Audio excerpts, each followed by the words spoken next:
Hello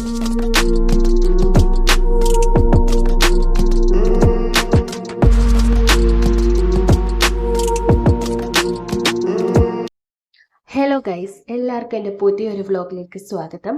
മഴയൊക്കെ ആയിട്ട് എല്ലാവരും സുഖമായിട്ടും സേഫായിട്ടിരിക്കുന്നു എന്ന് വിശ്വസിക്കുന്നു. ഇന്ന് നമുക്കൊരു കുക്കിംഗ് വ്ലോഗാണ്. ഇന്ന് ഞാൻ ഉണ്ടാക്കാൻ പോകുന്നത് ടൊമാറ്റോ കച്ചപ്പാണ്. അപ്പോൾ അതിന് വേണ്ടി നല്ല പഴുത്ത തക്കാളിക്ക് എടുത്തിട്ടുണ്ട്, പിന്നെ ഒരു ഹാഫ് ബീട്രൂട്ട് എടുത്തിട്ടുണ്ട്, 3 അല്ലി വെളുത്തുള്ളി എടുത്തിട്ടുണ്ട്. ഇതെല്ലാം കൂടി ഞാൻ നമ്മുടെ ഇഡലിക്കുട്ടകത്തിലിട്ടിട്ട് ആവി കയറ്റിയാണ് ഉണ്ടാക്കുന്നത്. ഇത് എൻ്റേതായിട്ടുള്ള രീതിയിലാണ് ഉണ്ടാക്കുന്നത്. ഇതെല്ലാം കൂടി എടുത്തിട്ട് പാനിൽ ചെറിയ ചൂടോടെ വേവിച്ചെടുക്കുന്നവരും ഉണ്ട്. അപ്പം ഞാൻ എൻ്റെ എളുപ്പ വഴിക്ക് ഞാൻ ഇങ്ങനെയാണ് ചെയ്യുന്നത്. ഇതാവുമ്പോൾ ഒരു 10 മിനിറ്റിനുള്ളിൽ ഇത് ആവി കയറി റെഡിയാകും.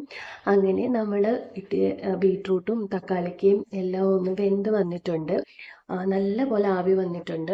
ഇതെല്ലാം ഒന്ന് നമ്മൾ തവി വെച്ചെടുക്കുമ്പോഴേ അത് നന്നായിട്ട് ഉടഞ്ഞു വരുന്നുണ്ട്. പിന്നീട് ഞാനിതൊരു ചട്ടിയിലേക്ക് മാറ്റിയിട്ടുണ്ട്, ഒരു ചീനിച്ചട്ടിയിലേക്ക് മാറ്റിയിട്ടുണ്ട്. ഇത് ചീനിച്ചട്ടി മാറ്റിയിട്ട് ഇനി ഇതിലേക്ക് കുറച്ച് ഇൻഗ്രീഡിയൻസ് കൂടി ചേർക്കാനുണ്ട്. ഇതിലെ വെള്ളം വറ്റിച്ച് എടുത്തിട്ടാണ് ഞാൻ ആ ഇൻഗ്രീഡിയൻസ് ഒക്കെ ഒന്ന് ചേർക്കുന്നത്.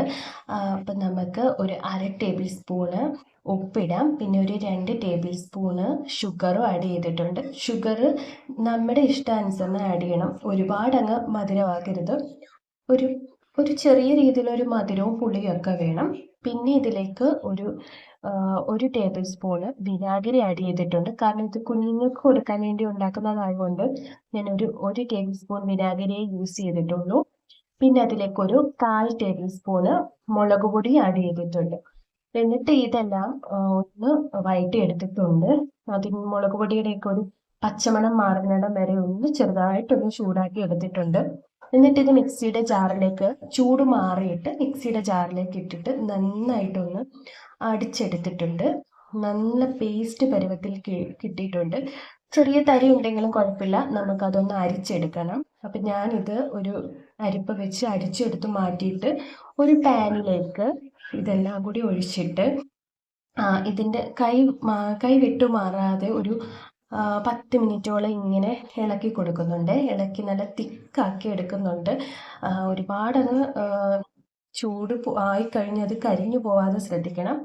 അങ്ങനെ ഞാനൊരു 5-10 മിനിറ്റോളം ഇളക്കി എടുത്തപ്പോൾ എനിക്ക് നല്ല തിക്കായിട്ട് ഉള്ള സോസ് കിട്ടിയിട്ടുണ്ട്. നമ്മുടെ കുഞ്ഞു മക്കൾക്കൊക്കെ നമ്മൾ കടയിൽ നിന്ന് വാങ്ങിക്കൊടുക്കുന്ന സോസിനെക്കാട്ടിലും നമുക്ക് വിശ്വസിച്ച് കൊടുക്കാൻ പറ്റുന്ന ഒരു സോസാണ് ഇത്. അതുകൊണ്ടാണ് ഞാനിത് ഇടയ്ക്കിടയ്ക്കെല്ലാം ഉണ്ടാക്കുന്നതാണ്. ഇതിവിടെ കുഞ്ഞുങ്ങൾക്ക് ഭയങ്കര ഇഷ്ടമാണ്. ഒരുപാട് വിനാഗിരിയായിട്ട് അതൊന്നും നമ്മളിത് യൂസ് ചെയ്യുന്നില്ല. നമുക്കിത് ബ്രെഡിൻ്റെ കൂടെ ആയാലും ഫ്രൈഡ് റൈസിൻ്റെ കൂടെ ന്യൂഡിൽസിൻ്റെ കൂടെയൊക്കെ കഴിക്കാൻ പറ്റും. അത് കൂട്ട് നല്ല ടേസ്റ്റ് ഉണ്ട് ഇതിന്. എല്ലാവരും ഇതൊന്ന് ട്രൈ ചെയ്ത് നോക്കണം. വീഡിയോ ഇഷ്ടപ്പെട്ട് കഴിഞ്ഞാൽ എല്ലാവരും ചാനലൊന്ന് സബ്സ്ക്രൈബ് ചെയ്തേക്കണേ. വീഡിയോ ഒന്ന് ലൈക്കും കൂടി ചെയ്ത്